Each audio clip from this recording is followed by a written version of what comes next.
Bem, vamos lá. Deixa eu começar a apresentar aqui o questionário para a gente discutir um pouco sobre.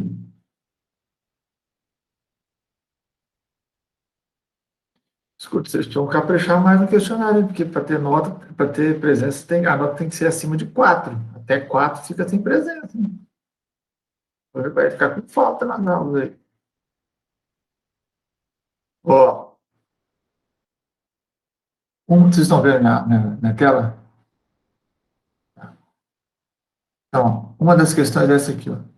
A respeito do ponto interior de uma região, podemos dizer que todo círculo centrado nele está dentro de E. Não é todo círculo. Quer dizer, essa frase não está certa porque não é todo círculo. Né? Eu encontro um círculo que esteja centrado nele. Né? Não vai ser todos eles, por isso aqui. Deixa eu tirar aqui.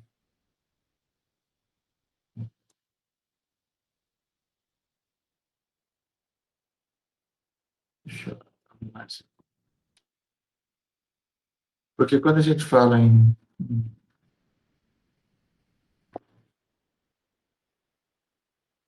quando eu tenho um conjunto qualquer, quando eu penso em ponto interior, eu vou encontrar um círculo com um determinado raio aqui. Para que desenhar tão pequeno?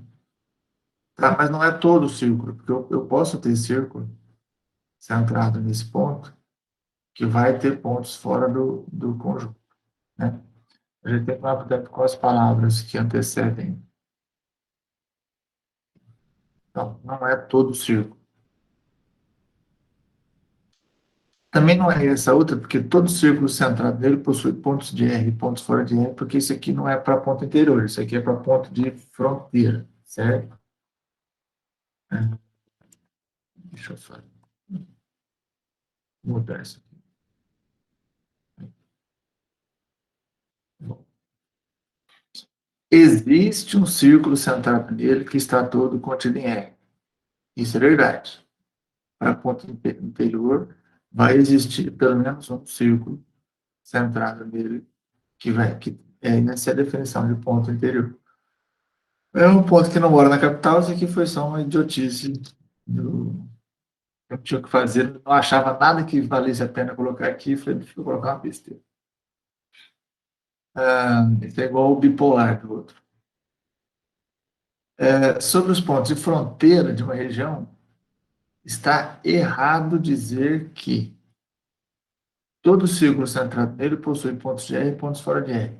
Isso é verdade, certo? Porque é justamente o que acontece num ponto de fronteira. Qualquer círculo que eu pegar vai ter pontos que estão em R e pontos que não estão em R.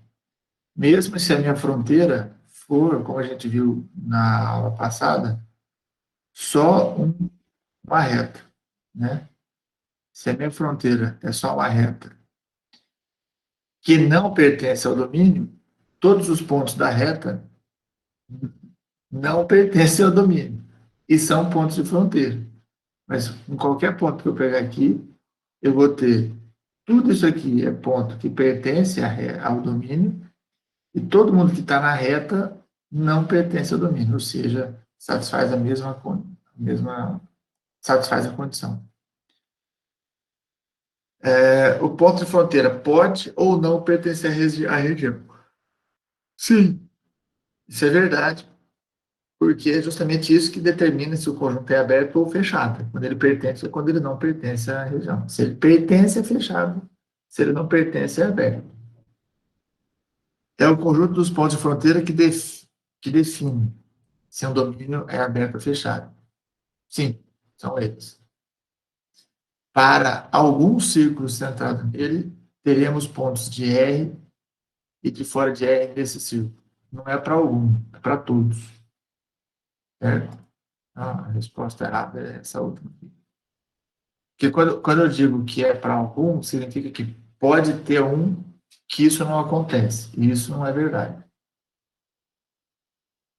No caso das curvas de nível, é correto afirmar que elas determinam a altura máxima z do gráfico da função.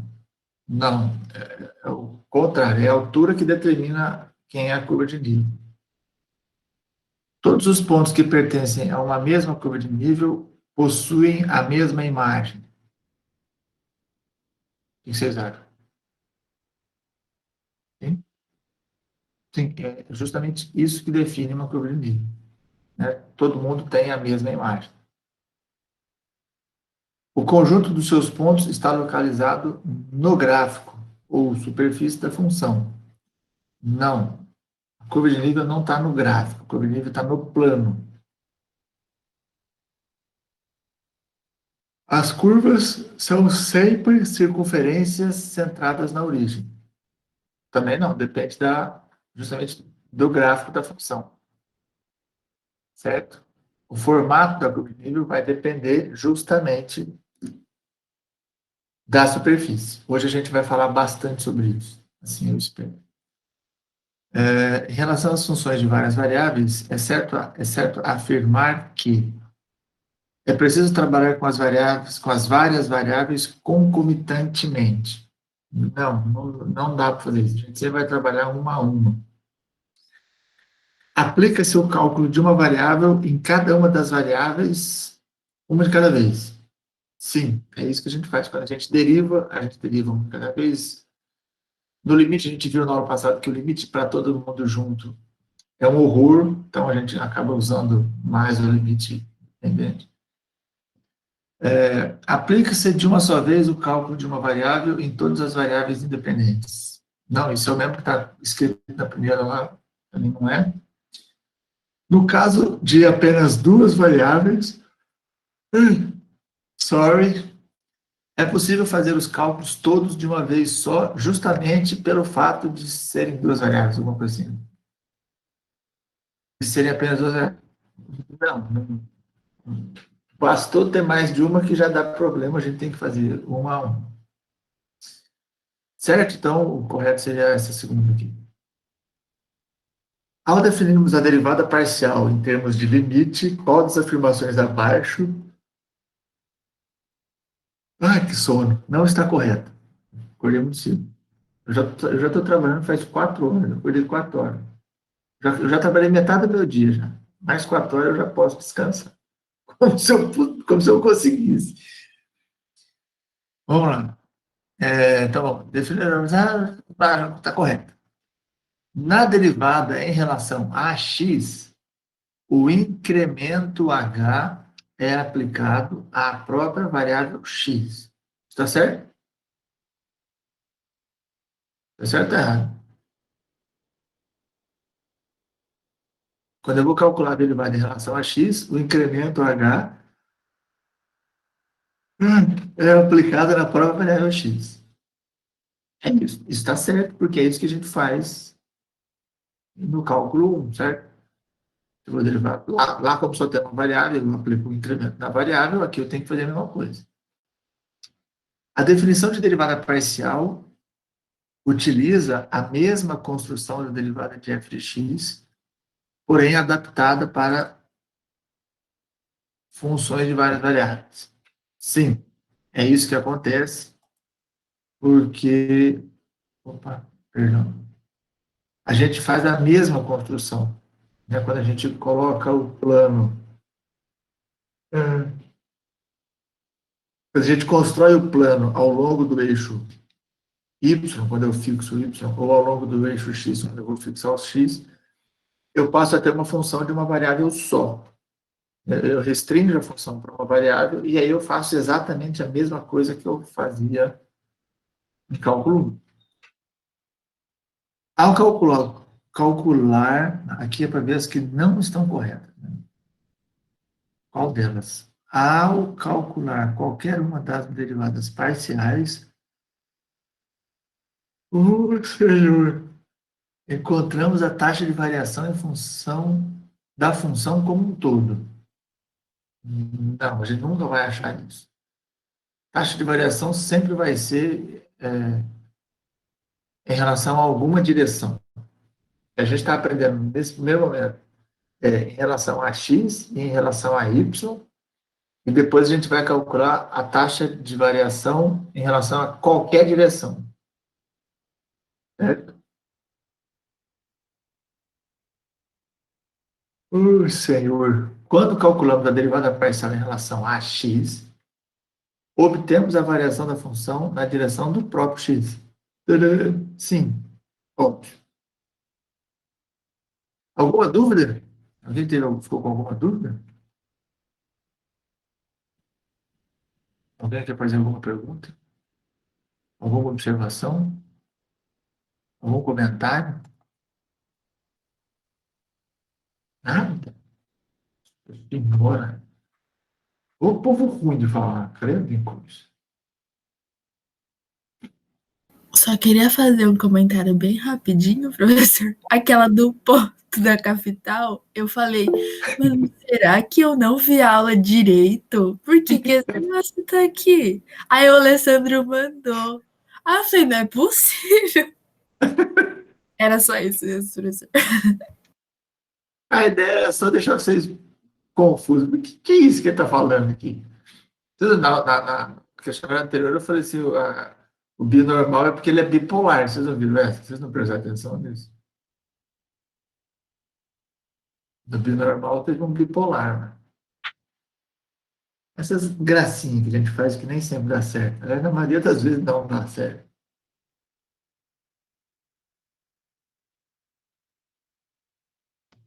Muito bem. Vamos pôr a mão na massa.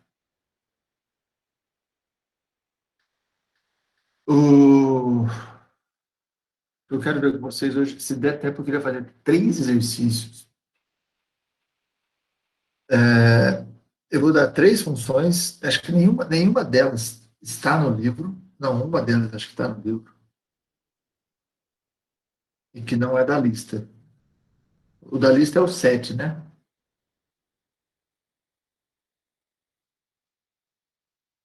Não estou ouvindo.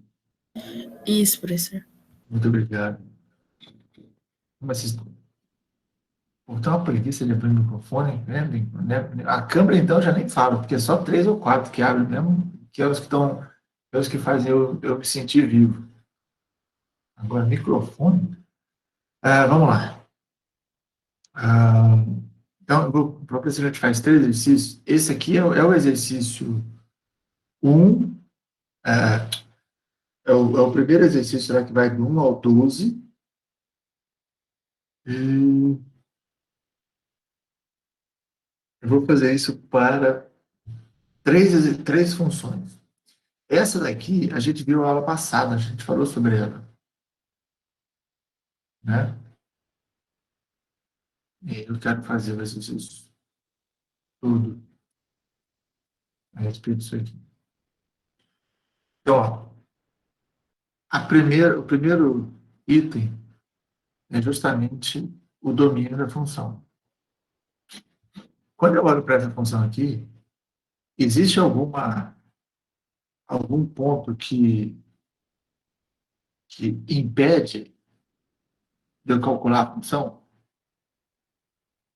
Isso não tem, isso não está no denominador, isso não tem raiz, certo? Caramba, hoje vai ser difícil. Então, ó, as condições de existência.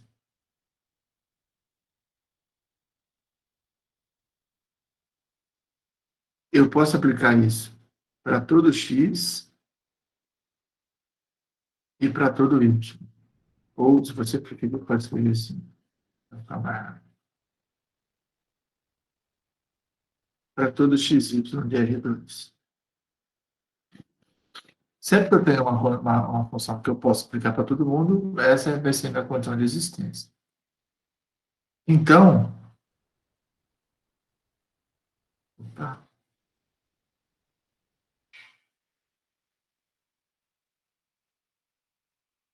o domínio de F vai ser todo R2.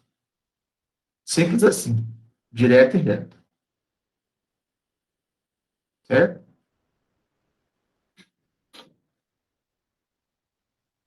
Agora, a gente não falou disso ontem, e é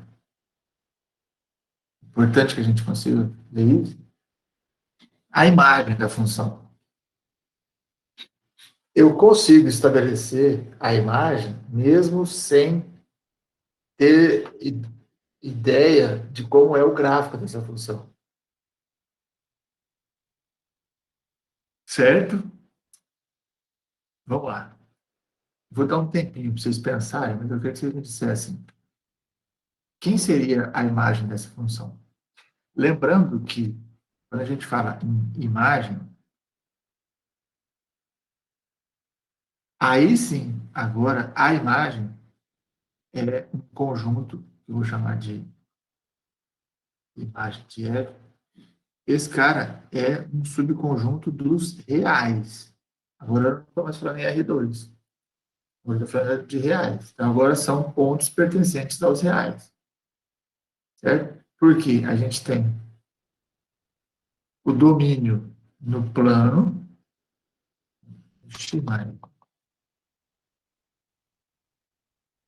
Aqui está o meu domínio no plano XY. E a imagem está aqui no Z. A imagem, eu não estou falando do gráfico, estou falando da imagem. Todos os valores, certo? Se eu tenho uma função f de x, y, eu estou dizendo que isso aqui é igual a z, todos os números que essa função me devolve, cada vez que eu atribuo um valor para x e para y, esse número é um número real. Então, a imagem fica nesse eixo. A imagem pode ser só um intervalo desse eixo, pode ser o eixo todo, pode ser metade do eixo, pode ser de um ponto para baixo, pode ser de um ponto para cima. É isso que eu tenho que analisar. Então, olhando para essa função aqui, quem seria o meu intervalo da imagem? Pensa um pouquinho, que eu vou fechar a porta, que está vindo um vento de corrente pegando nas minhas pernas, está dando um giro engraçado. Estou de bruxa só da parte da cintura para cima. Então, está freando as pernas. Peraí. Vai pensando aí.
É claro que eu não fechei só a porta, né? Peguei coisa para comer. A única coisa que eu penso agora é dinheiro preparado e comer.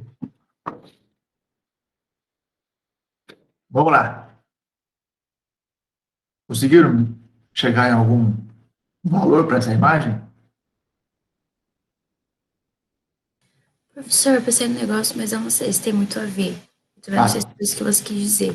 Mas, tipo, no caso dessa função, a gente tem o 4, que, tipo, ele não vai se alterar, certo? Sim. Então, tipo, eu não sei se é certo, tipo, como ontem a gente viu que ele vai ser uma elipse, vai ser aquele círculozinho lá. A elipse é a curva de nível, certo? Certo. Você botou no gráfico um círculozinho, assim. Então, na minha cabeça, o 4 seria o diâmetro desse... tipo, seria o diâmetro desse círculo. Então, a gente saberia que ele iria variar em 4 números, assim, na parte da imagem. Só que eu não sei se faz muito sentido e se vai aplicar para todos, entendeu? Tá. Bom, primeiro, a gente precisa tomar bastante cuidado em nominar as coisas, certo? Aqui a gente não tem círculo em momento nenhum, só elipses. A gente desenhou elipses. Segundo, quando eu olho para essa função, quer dizer, e as elipses que eu desenhei são as curvas de nível, não é a superfície em si. Mas vejam só, quando eu olho para essa função, eu posso, por exemplo, reescrever isso dessa forma aqui, ó. 4 menos, aí eu vou colocar aqui dentro do colchete, 2x ao quadrado mais y ao quadrado. Tudo bem? Por que eu estou fazendo isso?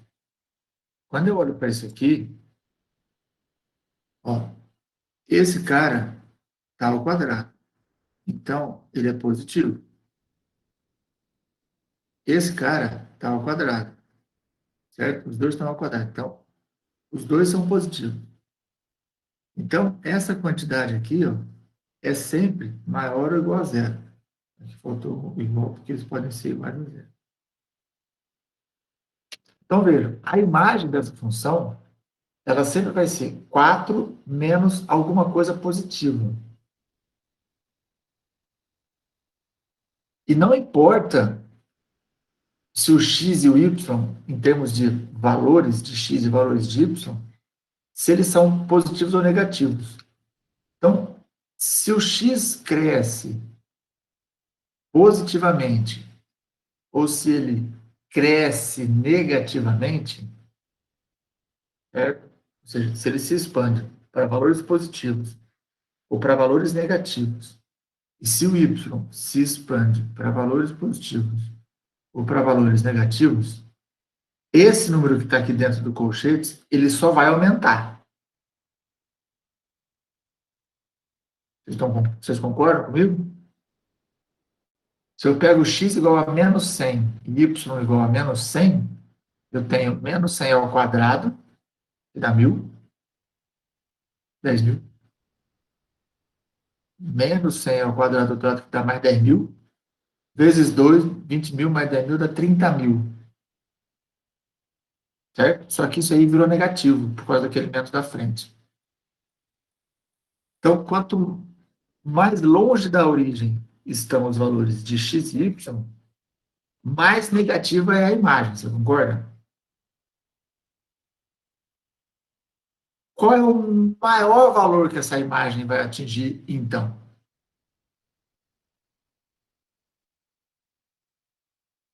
O maior valor que essa imagem atinge. Porque quanto mais eu me afasto da origem, menor é a imagem, porque ela vai ficando mais negativa, certo?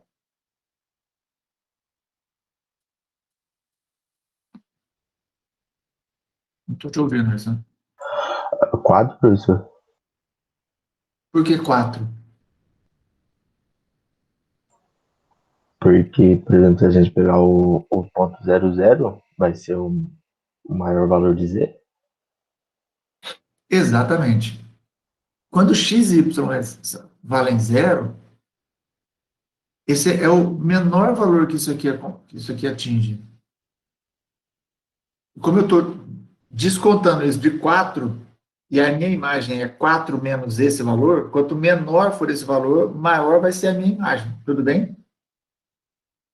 Quando isso que está aqui dentro, quando o que está dentro do colchete for menor, quanto menor isso, maior é a imagem. Então, quando o x e o y são zero, o meu f de 0,0 é 4, que é o maior valor que eu vou atingir, porque qualquer outro valor de x, y já vai ser menor que 4. E essa imagem não vai parar nunca, ela vai para menos infinito, porque quanto mais eu me afasto da origem, menor fica sendo a imagem. Certo? Então, a imagem dessa função é, opa, lá, ela vem lá do menos infinito e para no 4. Tudo bem? Perguntas, dúvidas, comentários?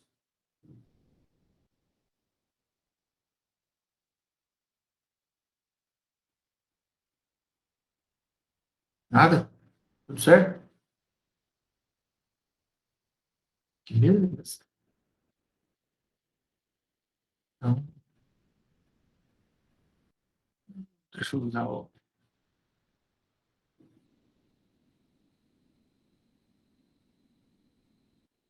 Ah, não, vai dar muito trabalho. Né? Quero fazer bonitinho, mas não dá para fazer muito bom. Ai, volta aqui você. Então, essa é a imagem. Tá? Ou seja, ela vai daqui, ó, no valor 4 para baixo.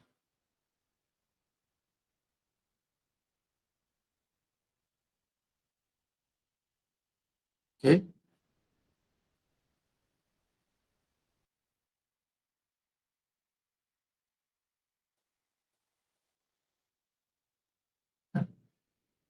Estou pensando que só deixa esse desenho, mas não vou deixar, né? Sei. Curvas de nível. Bom, as curvas de nível respeitam esta equação. A gente sempre vai começar a descrever a curva de nível pela fórmula da curva de nível, que é o f de xy igual a uma constante. Agora, quem é meu f de xy? No nosso caso, é isso aqui. Certo? Então, a definição de curva de nível vai me dar a seguinte equação. 4 menos 2x ao quadrado menos y ao quadrado igual a uma constante. A partir desse ponto, eu preciso identificar de que curva se trata essa curva de nível, para facilitar o meu trabalho na hora de fazer as representações dessas curvas. Certo? Então, daqui é importante que a gente consiga identificar isso como sendo, por exemplo, eu posso fazer 2x2 mais y. Então, isso aqui eu estou passando para o lado de lá, isso aqui eu estou passando para o lado de lá, e essa curva, esse nível, eu estou passando para o lado de cá. Então, eu vou ficar com 2x2 mais y2, certo? Igual a 4 menos c.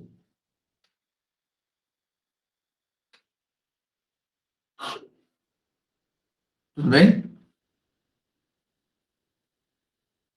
Eu posso escrever isso ainda, se eu quiser.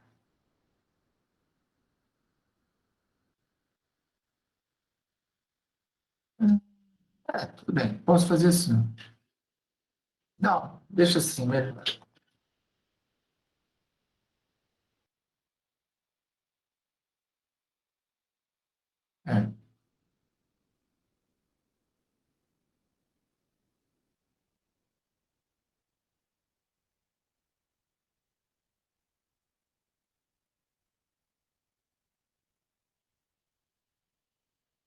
É, essa é a curva que nós temos.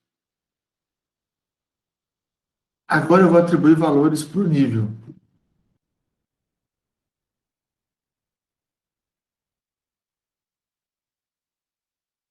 Certo? Então, por exemplo, eu posso ter a curva de nível 0. A primeira coisa que eu preciso olhar é se os valores que eu estou colocando são possíveis na equação que eu tenho.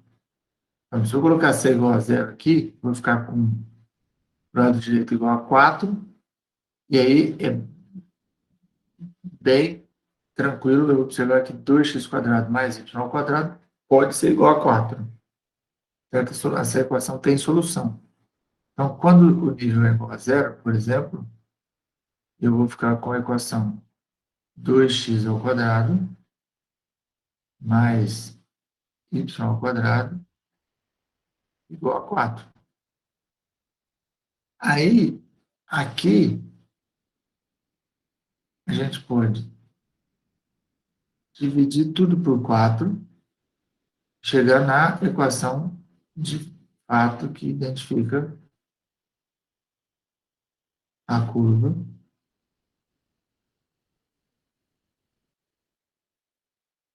que é essa aqui.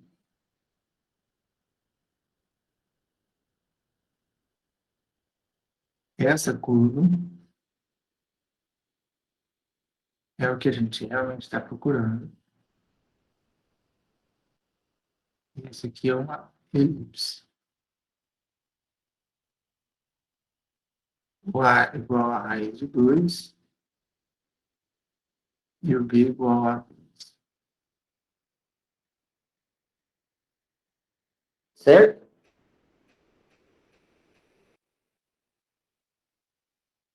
Vou pegar um outro nível, por exemplo. Nível 2. Estou pegando valores que vão dar umas contas mais bonitinhas por enquanto, mas nem sempre isso vai acontecer. Na vida real, nunca. Aqui no laboratório a gente faz as coisas para dar tudo certo, né? Então, se o nível for 2, eu vou ficar com 2x ao quadrado mais y ao quadrado igual a 2. Eu tenho 4 menos c, certo? Se o c é igual a 2, 4 menos c é igual a 2. Nesse caso, eu divido por 2, que é o que está aqui. Aí a gente vai ficar com a equação x ao quadrado mais y ao quadrado sobre 2 igual, que também é uma equação, uma elipse, certo? Nesse caso aqui, a gente continua tendo uma elipse, só que nesse caso, o que a gente tem? O A é igual a 1 e o B é igual a raiz de 2. Ou seja, essa elipse é uma elipse menor que a primeira. Faz sentido? O Pedro mandou uma pergunta aqui no chat. Ah, desculpa, eu não ouvi.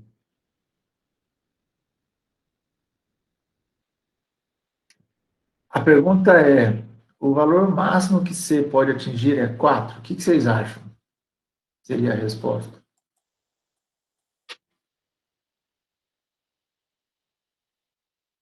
Eu poderia ter uma curva de nível maior que 4? O nível poderia ser maior que 4? Pedro, se você fez essa pergunta, é porque eu imagino que você pensou no que para chegar nessa pergunta? Está sem microfone hoje?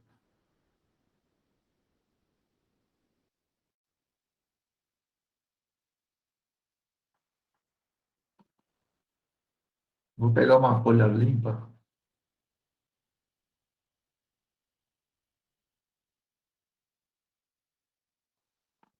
Bom, as nossas curvas, a gente ainda está no item C. As nossas curvas de nível são do tipo 2x2 mais y2 igual a 4 menos c. A pergunta que foi feita é: C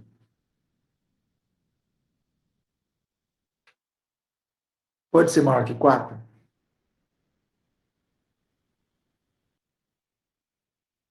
Se o C for maior que 4, o que acontece com esse lado aqui? Fica negativo. É negativo. Certo? Se C for maior do que 4, isso significa que 4 menos C é negativo. Agora, 2x quadrado mais y ao quadrado é positivo ou negativo? Positivo. Certo? Então, vou colocar aqui. Porém, esse cara aqui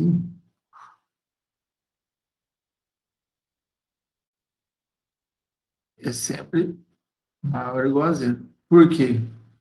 Porque esse cara é maior ou igual a zero, esse cara é maior ou igual a zero, e eu estou somando ali os dois. Então não tem como esse valor ser negativo. Se esse valor não tem como ser negativo, o lado de lá não pode ser negativo, porque um é igual ao outro.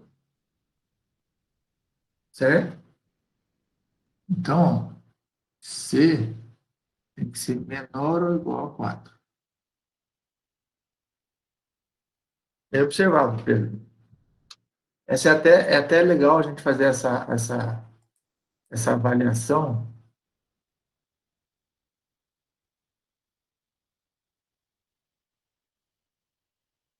É isso mesmo. Agora que eu vi que você tinha escrito aqui. Meu chat não fica aberto, senão atrapalha o vídeo. É até legal fazer essa avaliação antes de começar a atribuir valores, justamente para não atribuir valor que não pode, que não faz sentido. Né? Então, como último nível, vamos pensar agora justamente na curva de nível C igual a 4. O que acontece com essa curva? Eu vou ter a curva 2x ao quadrado mais y ao quadrado igual a 4 menos 4, que dá zero. Ou seja, a minha curva de nível ficou 2x ao quadrado mais y ao quadrado igual a zero. Quando é que isso acontece?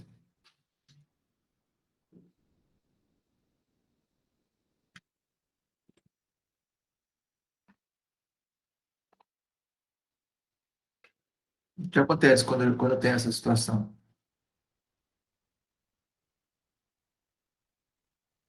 Você está na origem, não é? Exatamente. Isso aqui é a origem. Isso aqui só acontece quando o x e o y são zeros. Então, essa curva de nível é só um ponto, que é a origem. Tudo bem?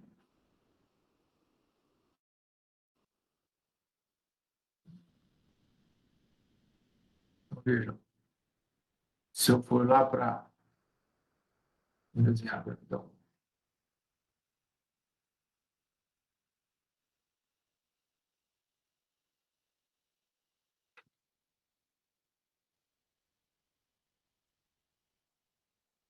a primeira curva que a gente teve foi a curva de nível que a gente fez foi nível zero, certo? E a equação que a gente teve foi x ao quadrado sobre 2 mais y ao quadrado sobre 4 igual a 1, certo? E aí a gente viu que, nesse caso, o A vale raiz de 2 e o B vale 2. Então, 1, 2, menos 2, 2,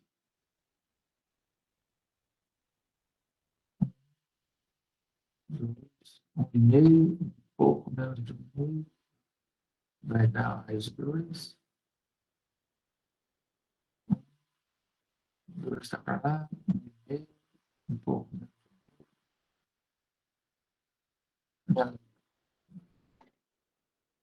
Faz de conta que isso aí está tudo em escala, está tudo bonitinho. E aí,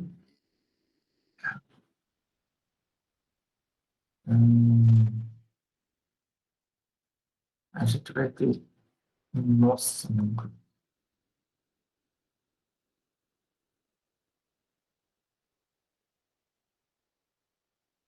Não, ele não quis me ajudar.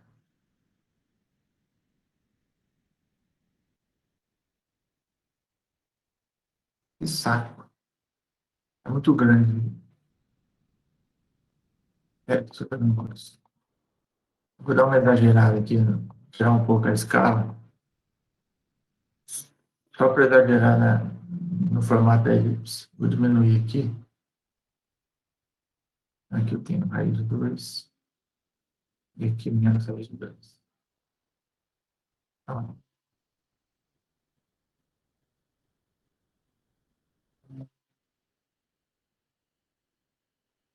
composto.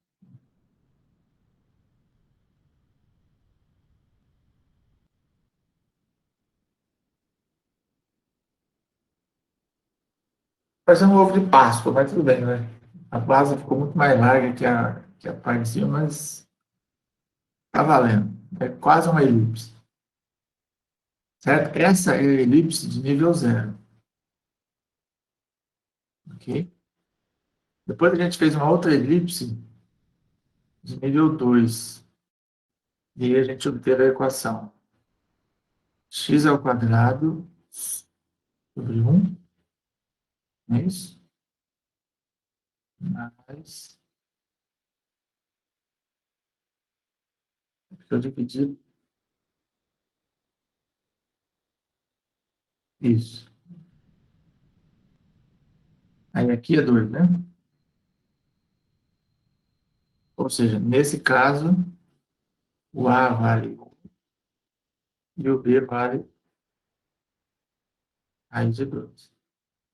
Então, agora, o B está valendo raiz de 2 e o A está valendo 1. Deixa eu fazer um negócio. Então, agora, o B vale, desculpa, aqui, raiz de 2 menos raiz de 2 e o A vale 1 e menos 1. Então, a minha elipse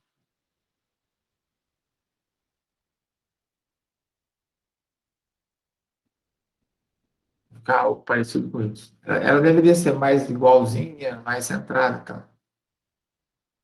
E por fim, a gente fez uma terceira elipse, uma terceira curva de nível 4.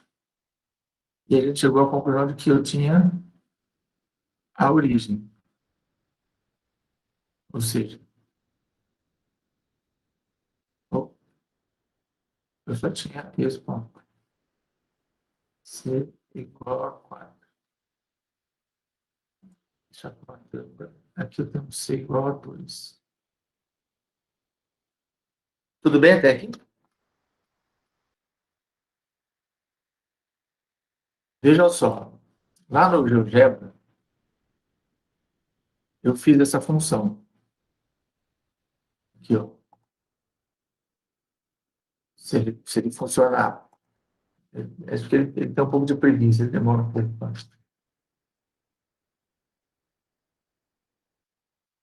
para restabelecer contato. O Eng mandou uma pergunta no chat aí, professor.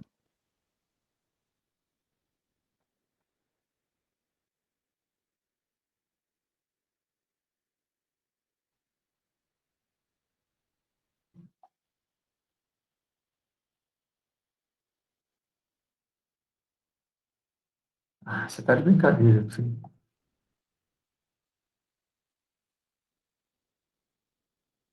Sim, Pedro. Fiz errado. Obrigado. Vou corrigir aqui. Queria ver se vocês estavam prestando atenção. Pelo menos tinha alguém prestando atenção. Isso aqui tem que vir aqui embaixo. Eu vi que ficou estranho, mas eu falei, ah, olha aqui meu dedo. Captura.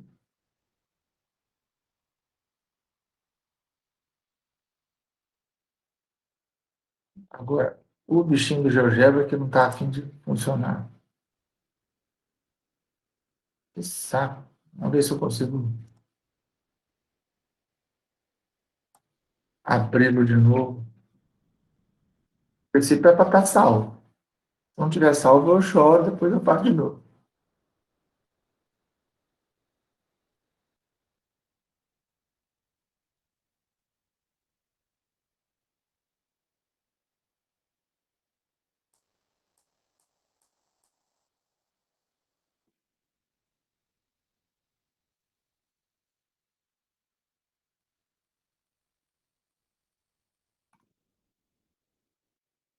Então, vamos lá. Se estiver funcionando... Opa, funcionou. Aqui eu tenho a função, o gráfico da função. Opa, veja assim. Essa é a superfície, tá? Essa que a gente acabou de ver. Veja que aqui, ó, o maior valor dela é justamente o 4, que é o que a gente viu. O eixo azul é o Z, então a imagem, né? Eu só vou ter valores de 4 para baixo, até o final. Eu coloquei aqui... Por que você não está funcionando?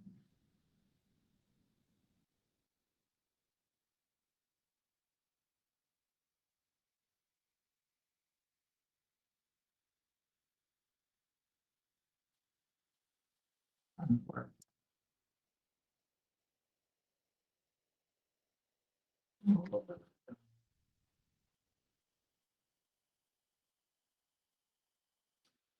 Deixa eu colocar de novo.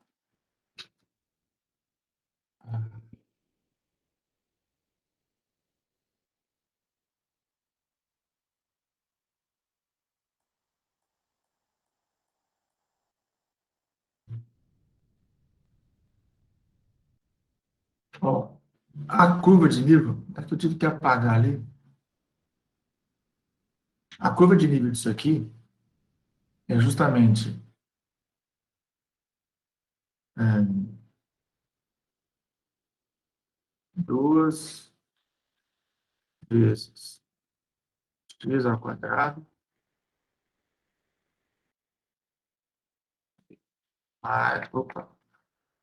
mais y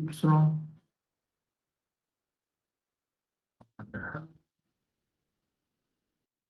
igual a 30 menos, deixa eu só ver aqui, sim.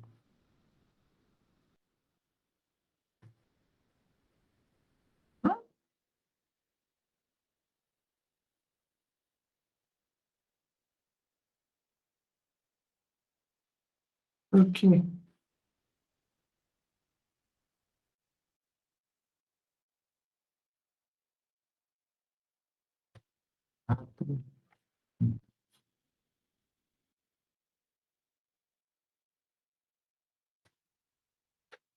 mas criatura.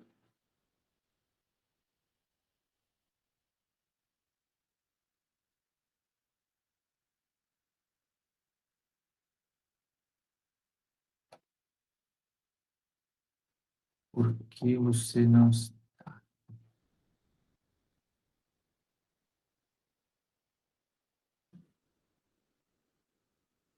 4 menos 2x2 menos y2.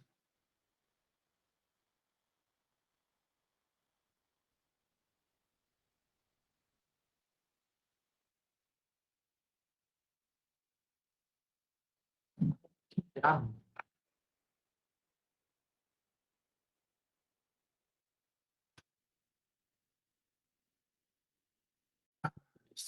meu pai.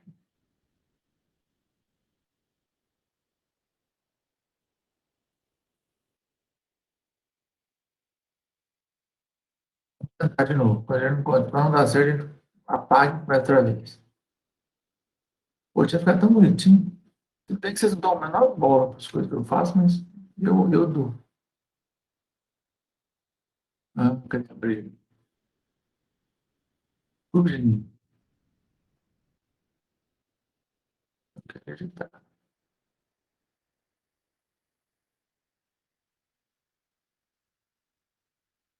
Ah, de novo você deu com um. Vamos ver. Agora foi. Ai, que bonitinho. Ó, agora foi.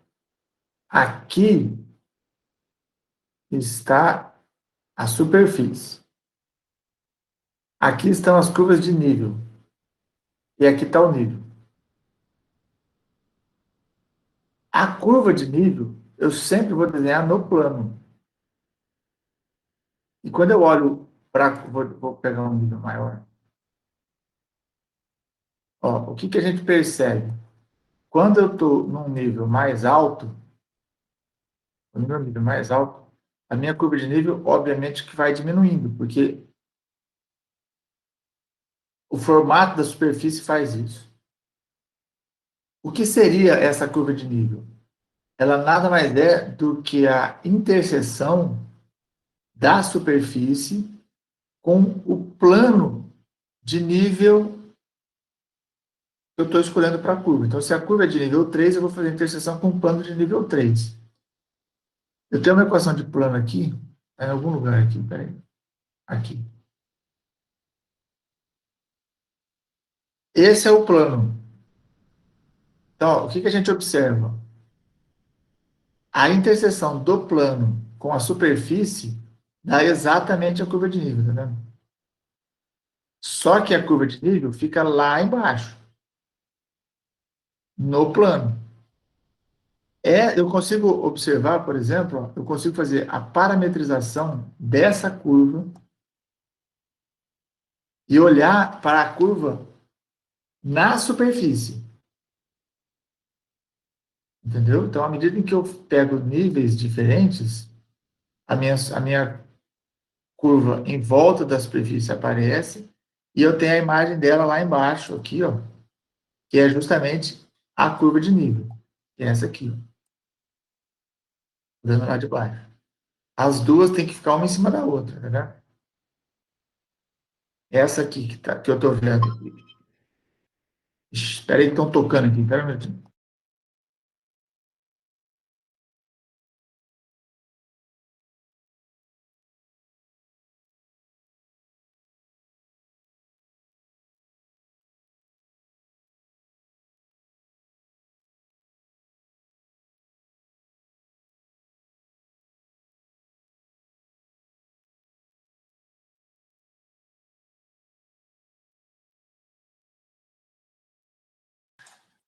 Então, voltando,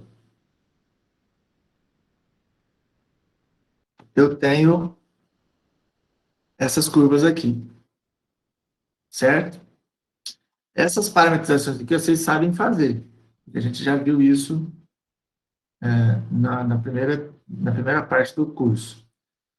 Eu posso olhar, por exemplo, eu posso vir aqui e pedir para registrar o rastro. Aqui que a gente vai ter, ó, à medida em que eu vou fazendo a movimentação, eu vou obtendo as curvas e deixando impressa todas elas. Certo? Então, a gente tem todas essas curvas de nível. Quando eu chego no nível 4, eu tenho exatamente o ponto que é a última curva que eu tenho. Tá? Então, se eu chegar no nível 5, a interseção da curva com o plano não existe mais, portanto, eu não tenho mais curva. Certo? Então, a gente tem os mapas de curva de nível, eles mostram isso aqui para a gente. Então, quando eu olho para um negócio desse jeito, eu tenho que olhar para isso aqui e saber que que eu tenho ali é isso aqui. Por exemplo, uma montanha eu represento dessa forma. Tá certo? Tudo bem até aqui? Perguntas? No questions? Vamos lá. O Pedro tinha mandado uma no chat, mas eu não sei se você viu.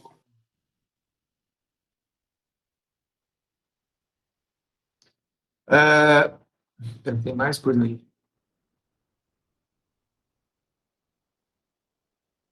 A parte de baixo da elipse do nível 2 não deveria passar por...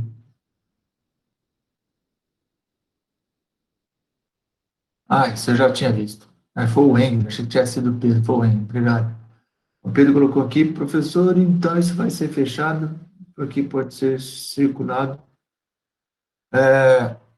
Na verdade, A questão de aberto e fechado é para o domínio. A gente, por enquanto, está falando de curva de nível.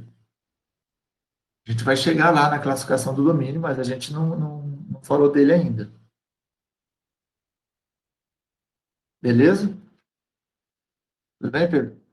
Quer dizer, a gente não classificou o domínio ainda. A gente já encontrou o domínio, lembra? Deixa eu pegar aqui. Domínio é o R2. Uma coisa é o domínio, outra coisa... A curva de nível, ela me dá uma ideia de como seria o gráfico da função. Tá? Deixa eu fazer um negócio aqui.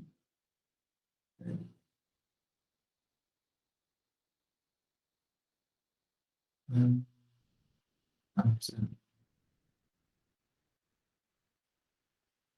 Bom, então aqui, ó, aqui a gente... Opa!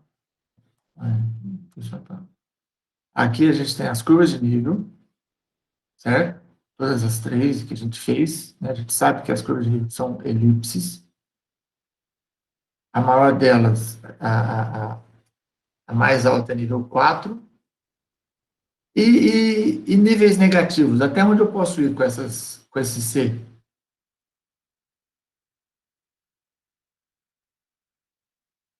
Para valores de C menores que 4, eu posso pegar qualquer valor, inclusive os negativos todos, porque a minha superfície, a princípio, ela não tem fim lá para baixo, certo? E quanto mais negativo é o C, como eu tenho menos aqui na frente, ele fica positivo, então não tem problema, eu tenho com elipses cada vez maiores. Bom, além da elipse, a gente tem que... Além das curvas de nível, ele pede para encontrar a fronteira. Certo? Pode. Sabendo que o domínio... Sabendo que o domínio de R é o R2,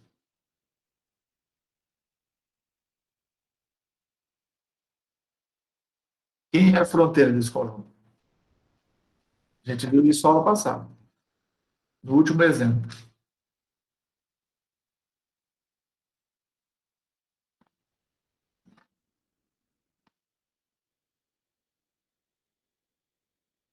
Se o domínio é R2, quem é a fronteira? Vazio? O vazio. Eu não tenho pontos de fronteira, lembra? Tudo bem? Ingrid?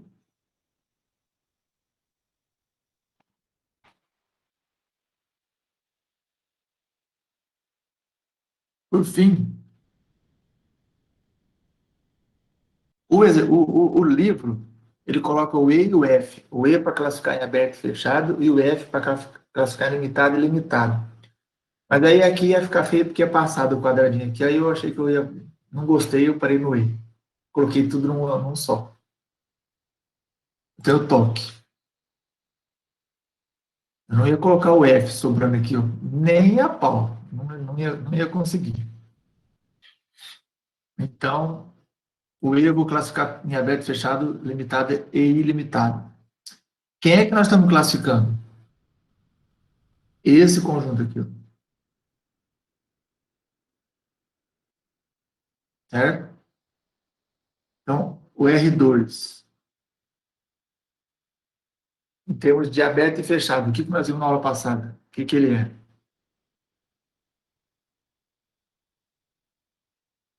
Ele é os dois, certo? Agora tem, a professora, agora, além de tem que fazer leitura labial, vocês falam sem que as câmeras fechadas, os microfones fechados. Eu tenho que ficar lendo lábios agora. Vou trabalhar na grupo. Aberto. Vou dar um destaque no I aqui, ó. E fechado. Certo? Por quê? Aberto. Pois não existe ponto de fronteira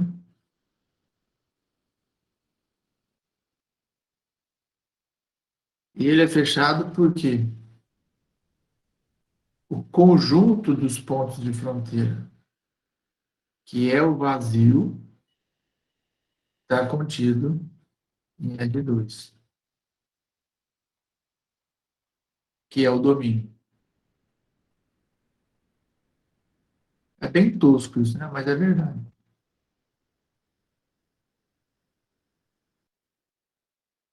Não coube.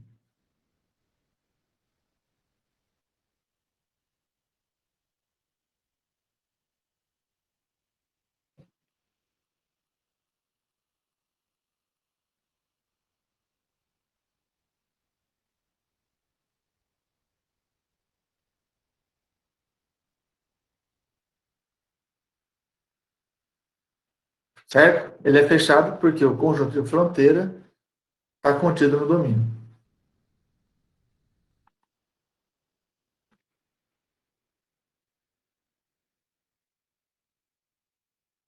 Agora, em termos de limitado ou ilimitado, o que o R2 é?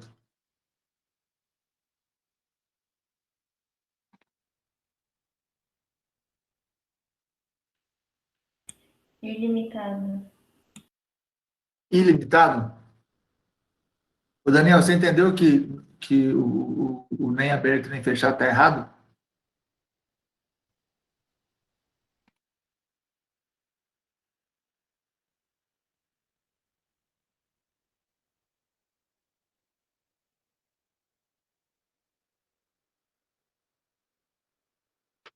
Beleza.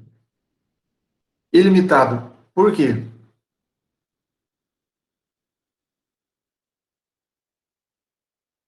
Por que que ele é ilimitado? Porque você não consegue cercar ele. Certo? Não existe círculo de raio fixo para cercar.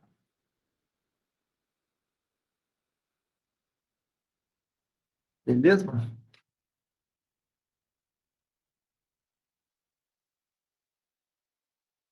Próximo exercício.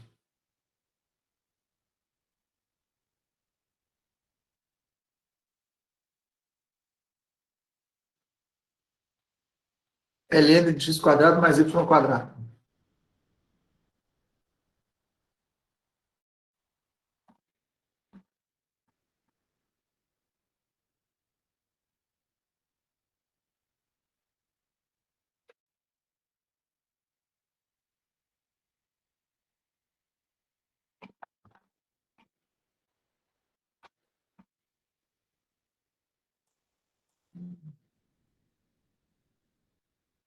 Esse aqui que é o exercício 9 da 14.1. Só para você saber. Então, primeira coisa, domínio.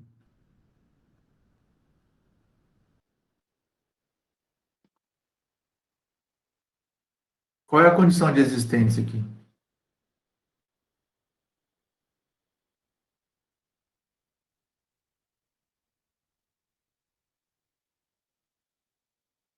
X tem que ser maior que zero. Estritamente maior que zero. Esse negócio aqui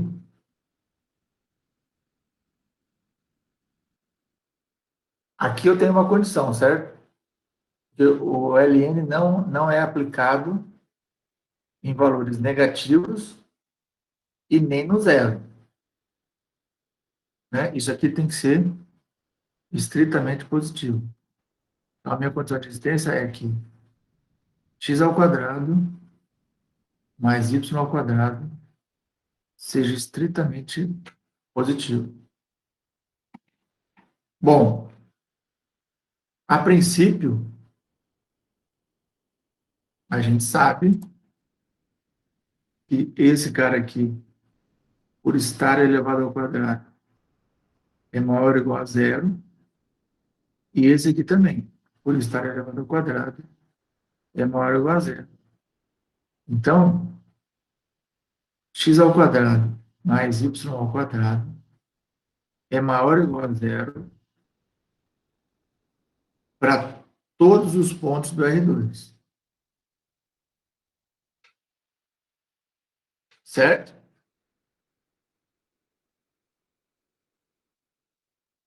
Tudo bem ou não? Agora, eu não quero que ele seja igual a zero. O que eu preciso é que ele seja só positivo. Eu sei que ele é positivo ou nulo. Então, quando é que x ao quadrado mais y ao quadrado vai ser zero?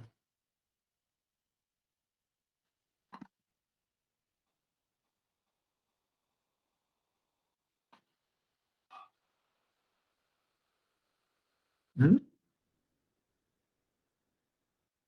Quando é que isso aqui é zero?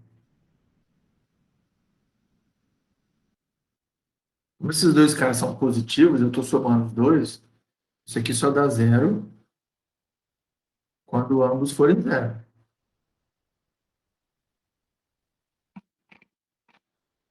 Certo ou não?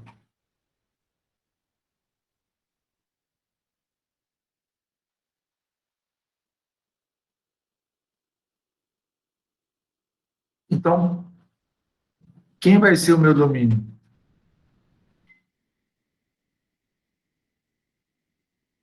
Quem está fora do domínio?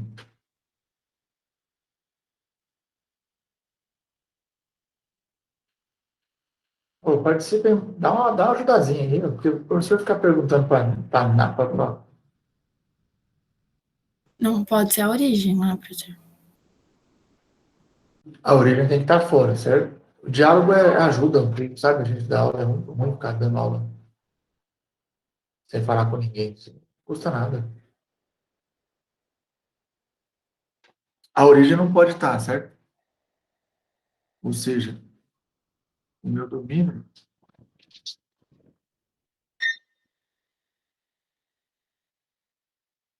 é o R2 menos a origem.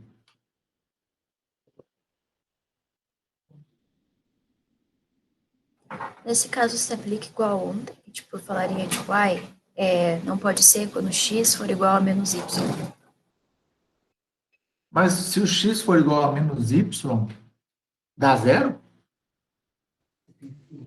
Não, não, não me confundi, desculpa. Não, não. Mas a pergunta é bastante pertinente.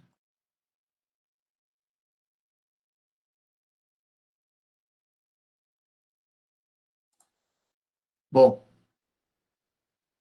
porque a princípio dá para pensar que isso seria razoável, certo? Porém, como está ao quadrado, então quando o x é igual a menos y e eu jogo na equação, eu fico com x ao quadrado. Quando eu pego um ponto do tipo, quer dizer, quando o x, vou reformular o que eu estou falando, quando o x é igual a menos y, o meu ponto, ele é do tipo x e menos x, certo? Quando eu jogo esses dois aqui na equação, os dois ficam ao quadrado, e aí esse menos some. Então, o número negativo vira positivo. Então, ele não zera. Esqueci Certo? desse quadrado aí. O quadrado realmente atrapalha. Certo? Uma outra forma de escrever isso é, em termos de conjunto, é você colocar exatamente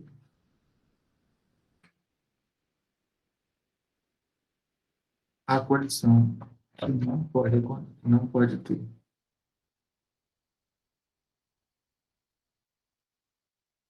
Vamos ver o gráfico disso? Desse domínio?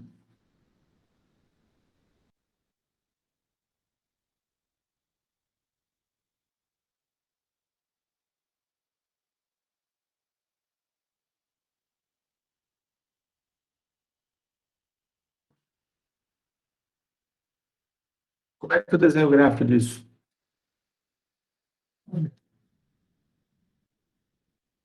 Hum?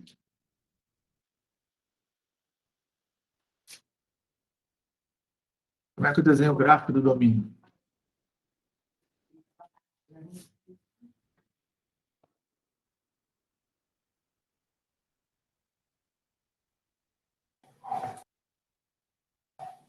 Vai ser bolinha aberta na origem? Só? Porque Aqui o na resto origem, pode. na origem, eu coloco, por exemplo, na origem eu coloco uma bolinha aberta.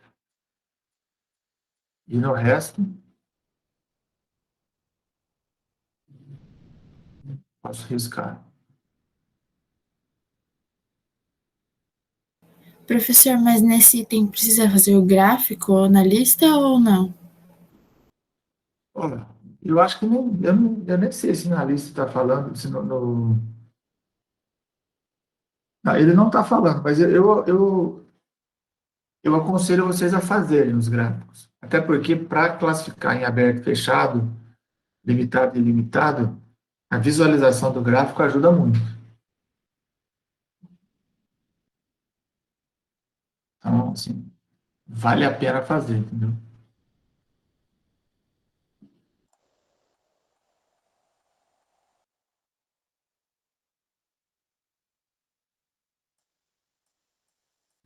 Agora, a imagem.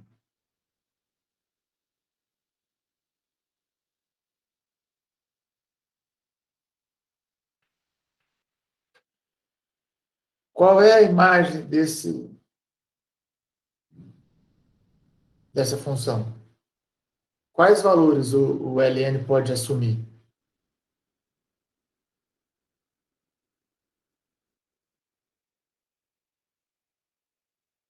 Hum?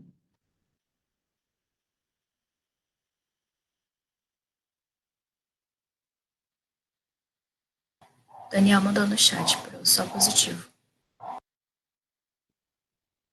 Não, está errado. Maiores que zero? Entendeu? Qual o gráfico do ln?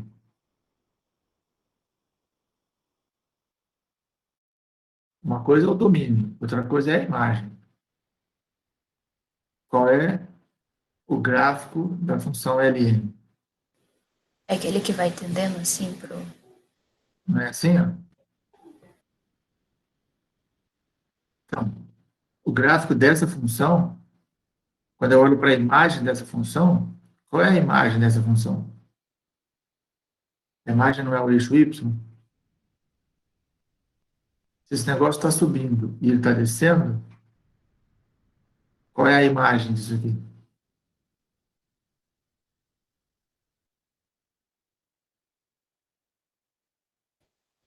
todos os números. O eixo todo, certo?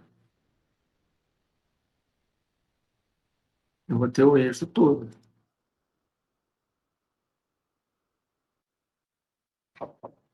Já vi que vai ser um desastre. Certo? Bom,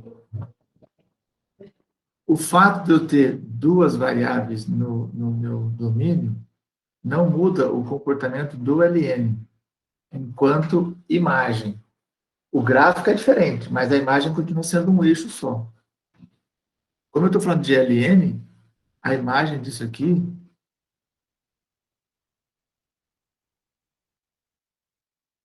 vai ser toda reta. Justamente porque o ln de qualquer função tem como imagem a reta toda.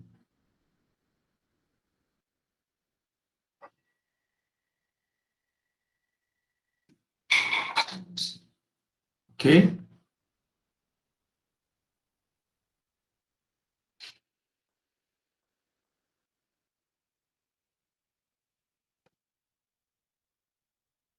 As curvas de nível.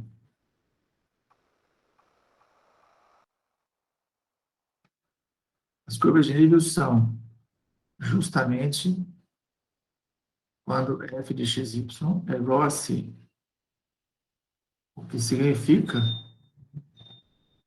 esse cara aqui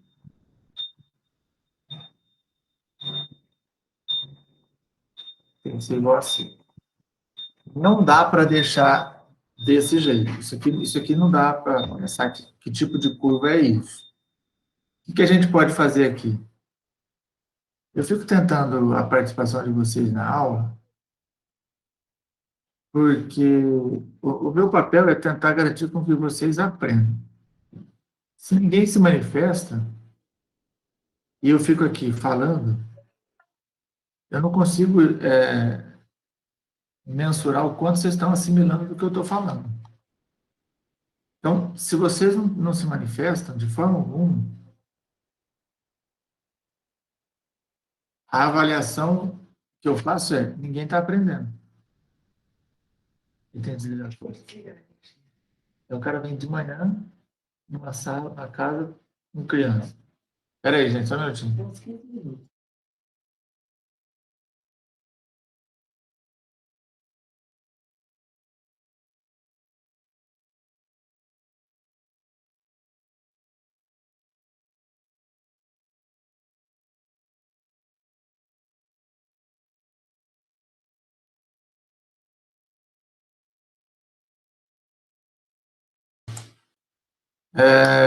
Pessoal, eu estou com um probleminha aqui que eu vou precisar desligar a energia de casa por 15 minutos. O pessoal da CPFL veio fazer uma manutenção aqui, o que significa que 9h40 talvez a gente esteja de volta, pelo menos para terminar este exercício. Pode ser? Você vai avisar no Class ou a gente vem direto? Eu acho que eu aviso no Classroom quando eu estiver pronto. Porque se eu estiver pronto antes, eu aviso antes. Tá bom? A gente dá Enquanto isso, ó, tem esse exercício.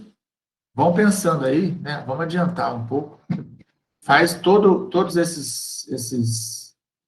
Termina esse, vai terminando esse. E pensa também para esse aqui, ó. Raiz de x² mais y². Anotaram aí? Então, Lucas, pega um pouquinho. Daqui a pouco a gente volta. Até já. Eu vou sair da... Bom, se vocês quisessem ficar na aula conversando, eu preciso sair. Você está no intervalo? Esse... Qual que você não conseguiu? O que a gente estava fazendo? Conseguiu mexer no outro? Esse aqui? Aí eu também parei no negócio, porque eu não sabia se podia deixar. Porque para mim o único jeito de tirar a raiz era quadrado, eu não sabia se podia deixar o C ao quadrado. Aí eu parei e fui fazendo as outras. Entendi. Vamos lá, vamos voltar para esse aqui, então. Eita, peraí. Aqui. Bom, a gente viu domínio, imagem, né? Agora a gente está vendo a curva de nível. Bom, na curva de nível, alguém conseguiu mexer nisso aqui, não? Nada. Veja, Professor, sim, eu tentei meio que usar propriedade do LN, tipo, fazer E elevado a C igual a x ao quadrado mais y ao quadrado. Mas não sei se tá certo. é exatamente isso que tem que fazer. Porque eu tenho que tirar esse ln daqui, ó. Porque esse x² mais y², ele dá um indicativo de circunferência. Certo? Mas esse ln está atrapalhando, então eu preciso tirar esse ln daqui. Para tirar esse ln daqui, a gente aplica a exponencial dos dois lados.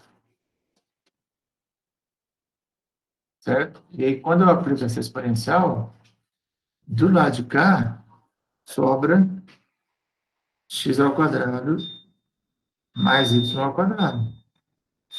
Do lado de cá, sobra e elevado a c. Certo? Ou seja, o que eu tenho aqui são circunferências cujo raiz de elevado a 6. E centro na origem.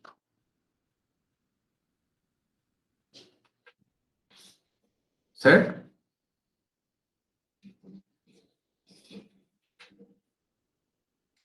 Tudo bem ou não? Por exemplo, quais valores de C eu posso colocar aqui?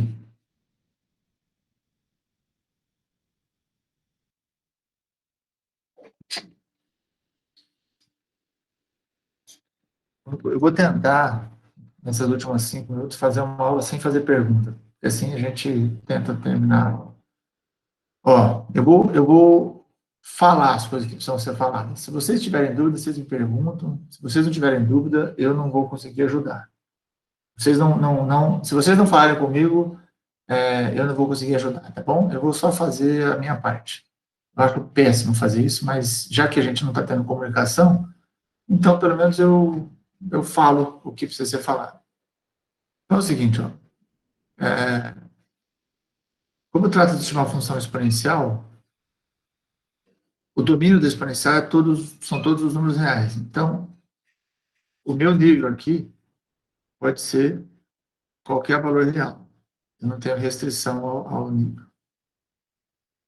Então, eu posso começar, por exemplo, com C igual a zero, que já vai me dar uma curva bem fácil de desenhar, que é x quadrado mais y quadrado igual a e elevado a zero, que é 1. Ou seja, eu estou com uma circunferência de raio 1. Né? Se eu pego outros valores, por exemplo, C igual, eu tenho x ao quadrado mais y ao quadrado igual a i. Ou seja, uma circunferência de raiz de i. Né? Se eu pego, por exemplo, C igual a 2, eu tenho x ao quadrado mais y ao quadrado igual a e ao quadrado. O que significa que, nesse caso, o raio é o próprio i. Nesse caso, o raio vai ser raiz de i. E, nesse caso, o raio é 1. Tá? Então, eu tenho 3 circunferências de raios distintos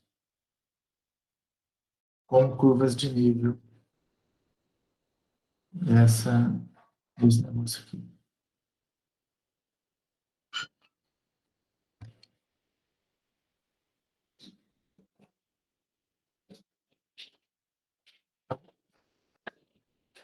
A circunferência.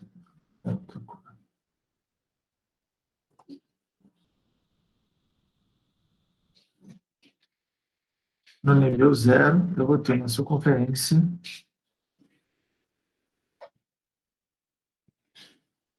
de raio. Esse aqui, o raio é 1. E o nível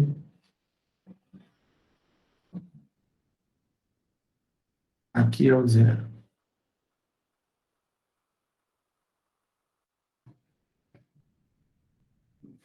No nível 1, então a superfície de raiz de E é 3,700 e pouco. Então, a raiz de 3 e alguma coisa é quase 2, pouco menos que 2. Vai estar em algum lugar aqui assim.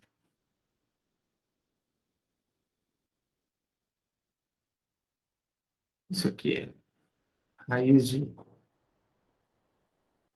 nesse caso, o nível é 1.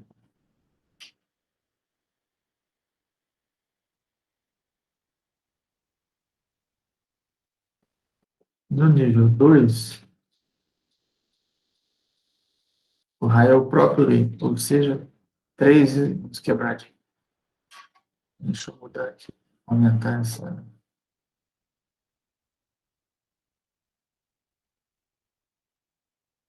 Estou meio fora de centro aí, mas acho que dá para entender.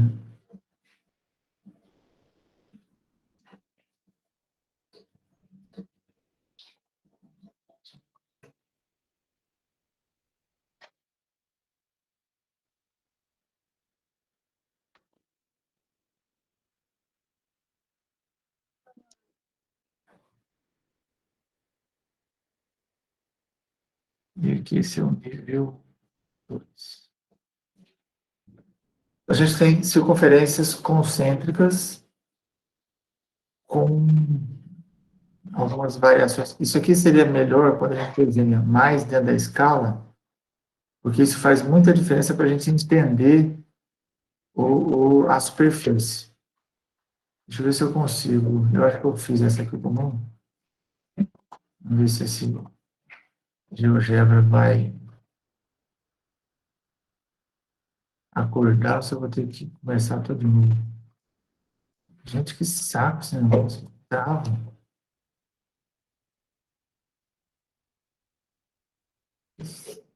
Que diabo.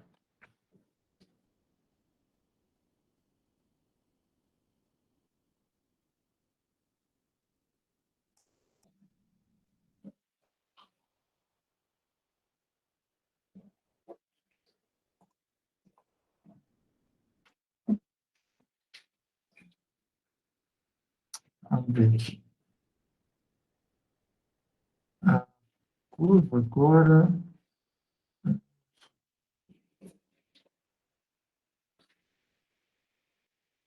Eu fiz. Eu tinha feito para X mais Y. Aí não, peraí. Isso aqui tem que ser.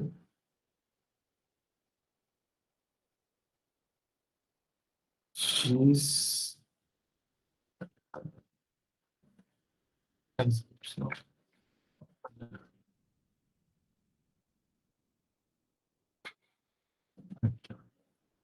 Essa é a superfície. Então, ok? Eu tenho a função logaritmo, só que ela está ao redor, está no espaço todo. Então, me dá essa superfície aqui. Toda vez que eu olho em algum plano, em algum corte, isso aqui, ó, é justamente o gráfico do LN. Como está ao quadrado, então ele vai servir tanto para a parte positiva quanto para a parte negativa, uma vez que o negativo também vira positivo por conta do quadrado. E quando eu olho para o domínio, eu justamente não tenho aqui, está exagerado por conta de questões gráficas, né? Mas esse funil vai até o final sem tocar o eixo Z, que é justamente a origem, né? Esse negócio aqui vai até lá embaixo e eu tiro exatamente a origem. Bom, como eu tinha feito a equação errada, então aqui tem que corrigir também x quadrado.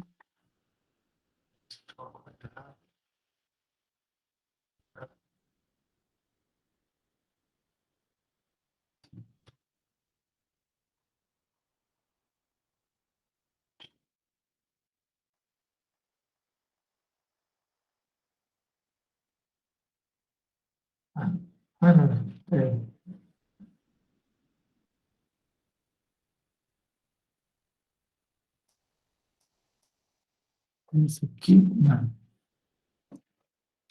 Onde eu estou?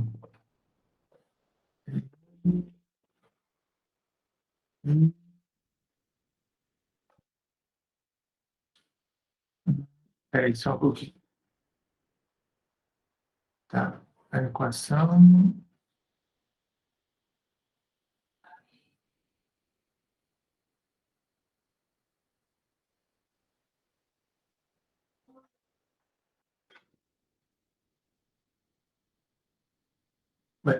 Cadê a equação?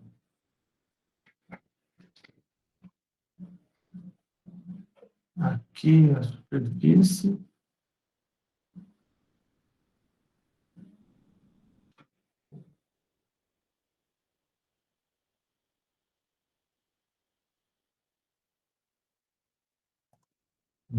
Parece aqui.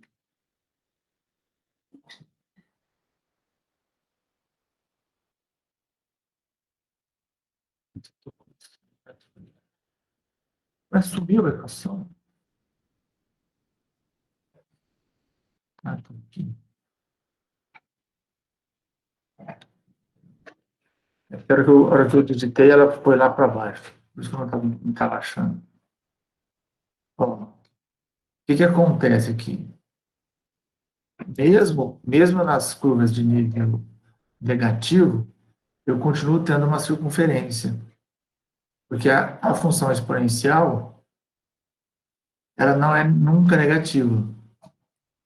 Então, mesmo o c sendo negativo, esse valor aqui é positivo.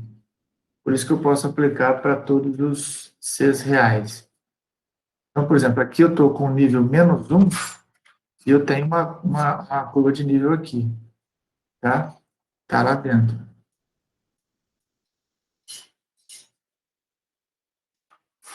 Aí aqui eu estou olhando para o rastro que ela está deixando, tá vendo? O que acontece? O nível, eu estou subindo de 1 em 1. Só que o raio da circunferência, ele aumenta cada vez mais. Tá? Então, isso mostra que a ideia de olhar isso aqui é observar que a superfície não está crescendo na mesma proporção que o raio. O raio cresce de 1 em 1 e a superfície ela expande mais. Então, ela não está subindo reto. Por isso que o gráfico dá o que dá, porque ela está subindo. Ela vai mais do que o raio está indo, certo? Isso quem mostra é a distância entre as curvas de nível, onde, a princípio, o nível está aumentando de 1 em 1, mas o raio não, certo?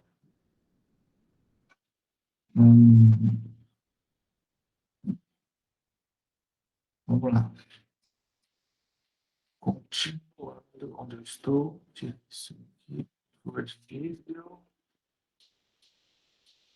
Tá. Agora, tudo bem até aí?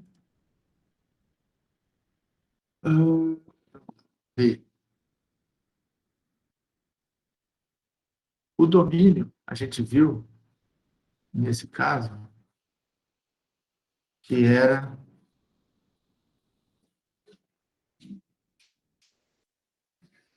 todo R2 menos a origem. Consequentemente, a fronteira desse cara é justamente a origem.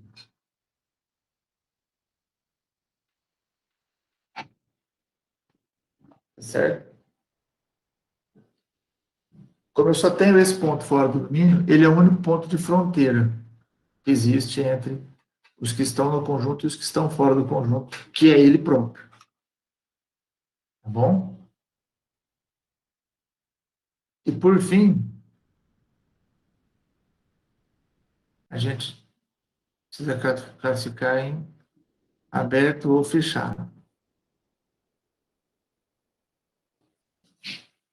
E aí, o que acontece? O conjunto de fronteira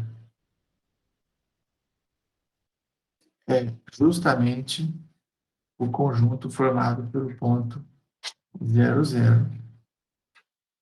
E quando eu comparo isso aqui com o R2 menos o ponto 0, 0,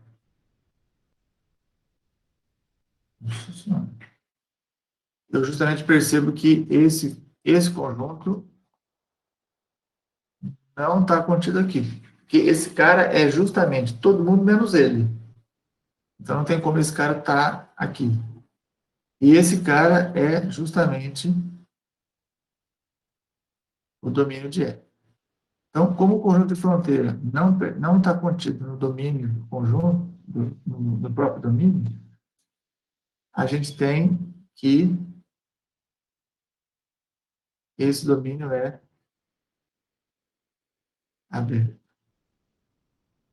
Bastou tirar um ponto do domínio do R2 para ele deixar de ser aberto e fechado. Ele passa a ser só aberto. Se alguém não entendeu, pode me perguntar. Eu só não vou ficar fazendo pergunta para não cansar. E depois, as perguntas são sempre bem-vindas.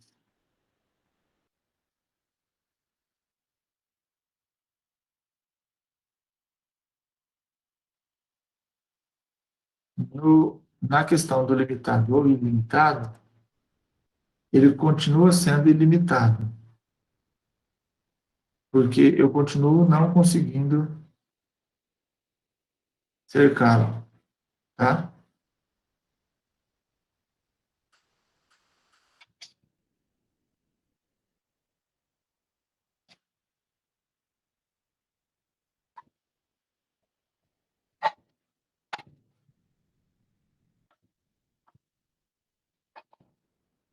Alguma dúvida? Professora, não tem em relação a isso, eu tenho em relação a fazer o gráfico 3D, sabe? Por exemplo, se você pedisse o gráfico de ln(x² mais y², como a gente faria esse gráfico? Como a gente deduziria que ele é daquele jeito? Primeiro, você tem que fazer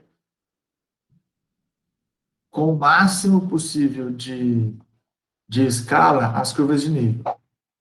Porque são justamente os comportamentos das curvas de nível que vão me dar um indicativo de que eu estou com uma superfície que está afunilando aqui, tá vendo?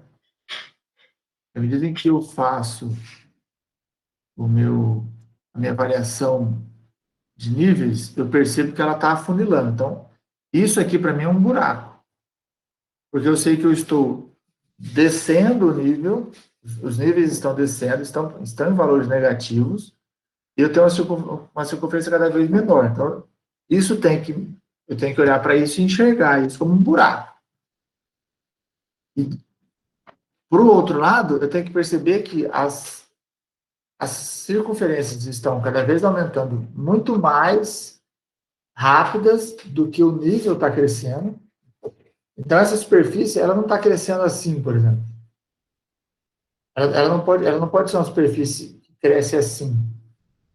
Porque uma superfície que cresce assim, o nível cresce muito mais rápido do que a circunferência. Ela tem que ser uma superfície que cresce assim, do jeito que ela está crescendo. Porque ela tem que crescer expandindo mais em termos de raio do que de nível. Ah, não, eu disse em relação, tipo, se não tem como a gente escrever isso, só, tipo, deduzir mesmo, olhando. Não, É porque uma das questões da lista pede para a gente fazer a superfície antes das curvas de nível. Aí eu pensei, tipo, putz, como que eu vou fazer isso? Então, nesse caso aqui, são superfícies conhecidas. Paraboloide, cone, essas coisas. Então, teoricamente, a gente conhecendo a gente conhece a superfície antes, fica mais fácil de desenhar. Entendeu?